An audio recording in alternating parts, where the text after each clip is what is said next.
So because most of us can't hire a professional designer for every single piece that we put out, myself included, and I know more about design than the next cat, I have a video chock full of amateur design moves that you can look out for to make sure that your work is still maintaining a really high level of visual appeal, even if you're doing some of the design yourself.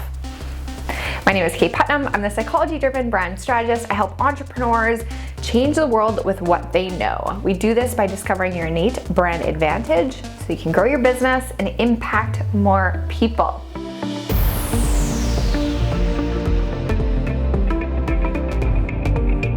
So like I said in my intro, I know enough about design to have a really good eye for it, to be a little dangerous myself.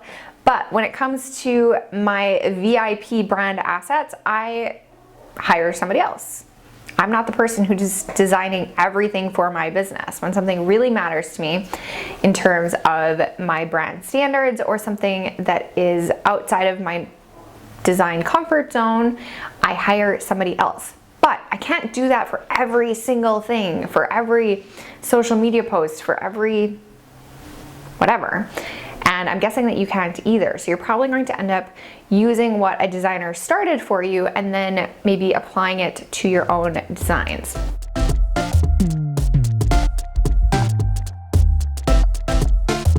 The number one mistake I see people make who don't have a design background or who aren't professional designers when they're creating graphics is that they don't leave enough white space. So the text literally goes from edge to edge of the graphic that you're creating, top to bottom, edge to edge, and there's no breathing room. So one of the easiest ways that you can make your designs look more professional is just to give it more margin, more white space.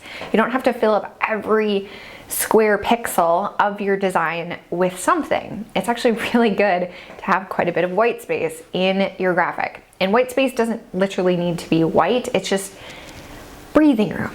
Breathing room around your text, around the edges. Don't fill up your entire graphic.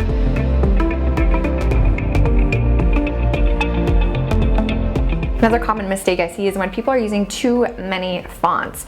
So they have like 6 different fonts in one design, when really one font, maybe 2, is the best way to keep a design looking more professional.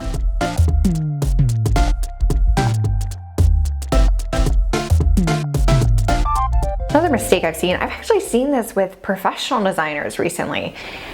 I think it's because like the neutral palette is really popular right now, but sometimes stuff is just plain old hard to read. So there'll be like the lightest tan as the background and then the text will be white. And it's like, you're like staring at your phone trying to like decipher, except we don't do that. We just keep on scrolling, right? We don't read things that are super hard to read. So pay attention to the contrast between your text and the background. Pay attention to the size of your text. Know that people are going to be reading whatever you're creating on many different screens. So some people have small phones, some people have big phones, some people have laptops, and your text needs to be appropriately sized and spaced on all of those different platforms.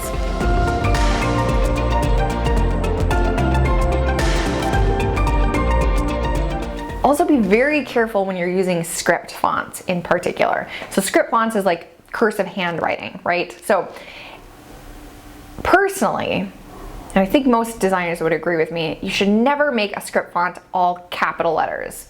It just looks super weird. You also should never separate the letters in a script font. So they should be connected like they were designed to be. You shouldn't have increased spacing between those letters. It just looks weird. Also, when you're using script fonts, it works best to use them for like maybe like a phrase of like 3 words or like 1 word. Don't try to make an entire paragraph a script font. It's just really hard to read.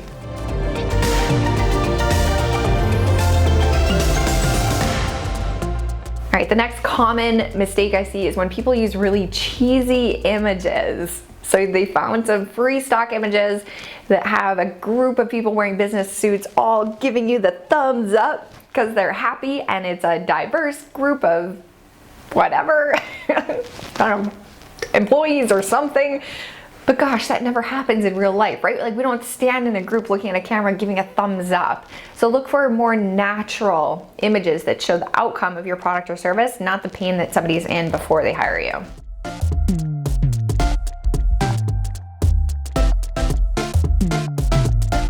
Similar to the first one of not having enough white space, another common issue I see is when you have no focal point. Some people get kind of trigger happy when they're downloading graphics or I don't know, stuff on like Creative Market, and they have like 3 different design styles all shoved into this one design. So they'll have like a floral letter, and then they have a brush stroke, and then they have metallics, and your eye is just like dancing all around the graphic. You don't know what to settle on because there's like all of these different like pizzazz and style and different elements and icons and different things, and it just doesn't work. So one good key thing to keep in mind as if you're designing your own stuff is just to use one special thing. So I tend to do this on logos. So instead of having like 3 different like special elements in a logo, maybe you have like a cool like design, like a custom letter design.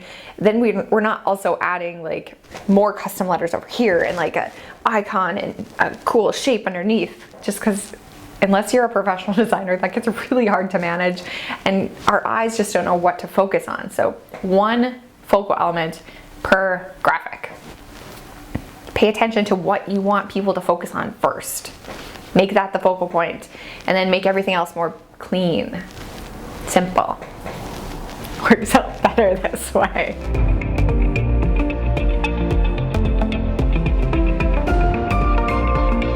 Okay, my last thing to look out for if you're designing your own graphics is alignment. This can be kind of hard, especially if you're working with like Canva to get things exactly centered, but pay attention, make sure that if you are centering something, center it.